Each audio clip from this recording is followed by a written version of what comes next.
এই ঈদে মিলাদুন নবী সম্পর্কে যত হাদিস আছে সবই জাল ও বানাওয়াট।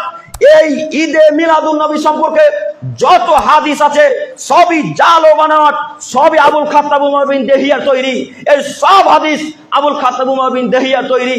ঈদে মিলাদুন নবী পালন করা যাবে না, ঈদে মিলাদুন নবী পালন করা বেদাত, ঈদে মিলাদুন নবী পালন করা বেদাত, ঈদে মিলাদুন নবী পালন করা বেদাত। দেখি কোন মায়ের বেটার মুখে ক্ষমতা আছে বলতে পারে ঈদে মিলাদুন নবী পালন করা জায়েজ? জি না, অসম্ভব হতে পারে না। ঈদে মিলাদুন নবী পালন করা কখনো যাবে না, একেবারে স্পষ্ট বেদাত। যদি ঈদে মিলাদুন নবী পালন করা সুন্নাত হয় তাহলে মুহাম্মদ সাল্লাল্লাহু আলাইহি ওয়াসাল্লামকে আবার পৃথিবীর বুকে ফেরত আসতে হবেন।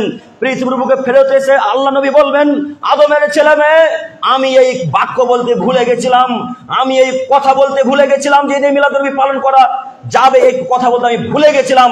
আজকে আমি পৃথিবীর বুকে এসে বলে গেলাম ঈদে মিলাদুন নবী পালন করা যাবে।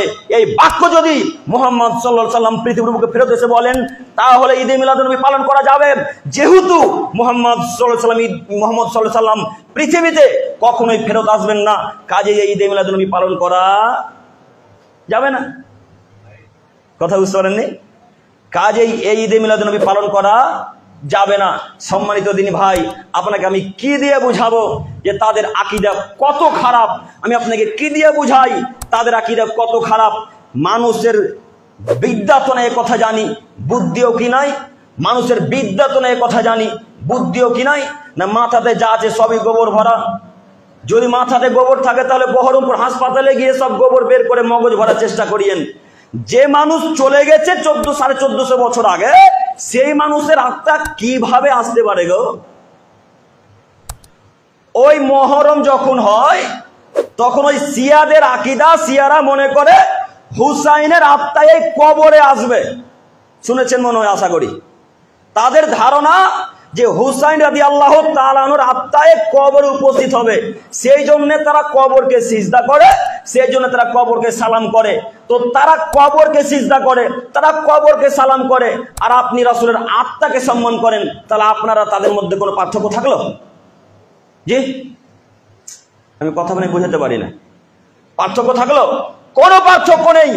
আপনার মাঝে শিয়াদের মাঝে কোনো পার্থক্য নেই। আপনাকে আজকেই তওবা করে ফেরত আসতে হবে। আজকে তওবা করে ফেরত এসে আল্লাহকে বলতে হবে, আল্লাহ তুমি বড় দয়াবান, আল্লাহ তুমি বড় ক্ষমাবান, আল্লাহ তুমি বড় রহমান। আল্লাহ এতদিন যে পাপ করেছি আল্লাহ তুমি ক্ষমা করো।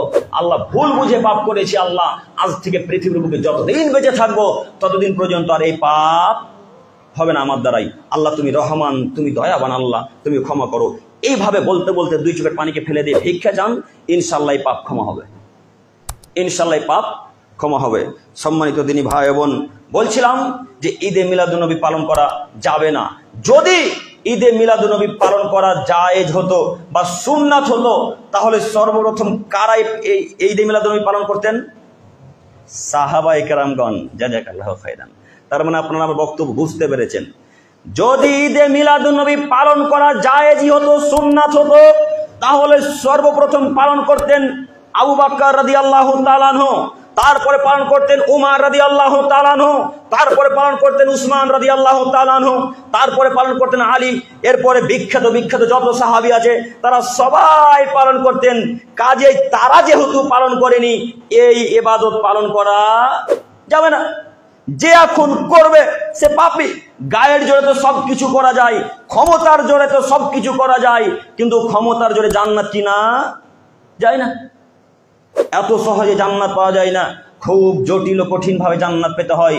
সৎ আমল করে বেদাতের মুখে লাথি মেরে দিয়ে রাসূলের কথাকে ধরে আঁকড়ে ধরে জান্নাত হবে ইনশাআল্লাহ। তো যাই হোক, প্রিয় দিনী মুসলিম ভাই বোন আমার, আপনারা সকলেই বুঝতে পেরেছেন যে এই সকল বিদাতের সেরা বিদাত ঈদে মিলাদুন নবী একটি নিকৃষ্ট বিদাত, যেটার নাম দিয়েছে তথাকথিত সুন্নিরা সকল ঈদের সেরা ঈদ। এই নামটা দেওয়াই মহা অপরাধ। এটা হচ্ছে নিকৃষ্ট একটা বেদাত, পচা একটা বেদাত। এর ইসলামে কোনো ভিত্তি নেই, কোনো প্রমাণ নেই ঈদে মিলাদুন নবীর। রাসূল সাল্লাল্লাহু আলাইহি সাল্লামের জন্মদিবসকে কেন্দ্র করে আনন্দ উদযাপন করার কোনো হাদিস গ্রন্থে হাদিস একটাও প্রমাণ করতে পারবে না এই তথাকথিত সুন্নিরা। কিন্তু এগুলো করছে কেন? করছে ধর্ম ব্যবসা টিকিয়ে রাখার জন্য, মানুষের ইমোশনকে কাজে লাগিয়ে টাকা উপার্জন করার জন্য। অতএব এই ঈদে মিলাদুন নবী কেন্দ্র করে যা কিছু হচ্ছে সমাজে, এগুলো সবগুলোই নিষিদ্ধ, হারাম, এগুলো ইসলামের কোনোই অংশ নাই। ঈদে মিলাদুন নবী একেবারে বেদাত, নিকৃষ্ট বেদাত, পচা বেদাত, সকল বিদাতের সেরা বিদাত। তাই আপনারা সকলে এই সমস্ত নিকৃষ্ট বেদাত কাজ থেকে বিরত থাকবেন এবং তথাকথিত নামধারী সুন্নিদের থেকে বিরত থাকবেন। এরা মানুষের ঈমান হরণ করার জন্য মাঠে নেমেছে, এরা ইসলাম প্রতিষ্ঠা করার জন্য নয় বরং ধ্বংস করার জন্য বিচরণ করছে। তো যাই হোক প্রিয় দিনী মুসলিম ভাই বোন আমার, আজকের ভিডিওটি এখানেই শেষ করছি। আগামীতে আবার অন্য কোনো বিষয় নিয়ে কথা বলবো ইনশাআল্লাহ। ততক্ষণ আপনারা সকলেই ভালো থাকবেন আর এই ভিডিওটি সর্বোচ্চ পরিমাণে শেয়ার করে ছড়িয়ে দেবেন ইনশাআল্লাহ। তো আজকের মতো এখানেই বিদায় নিচ্ছি। আপনারা সকলেই ভালো থাকবেন। আল্লাহ সুবহানাহু ওয়া তাআলা আপনাদের সকলকেই ভালো রাখুক। আসসালামু আলাইকুম ওয়া রাহমাতুল্লাহি ওয়া বারাকাতুহু।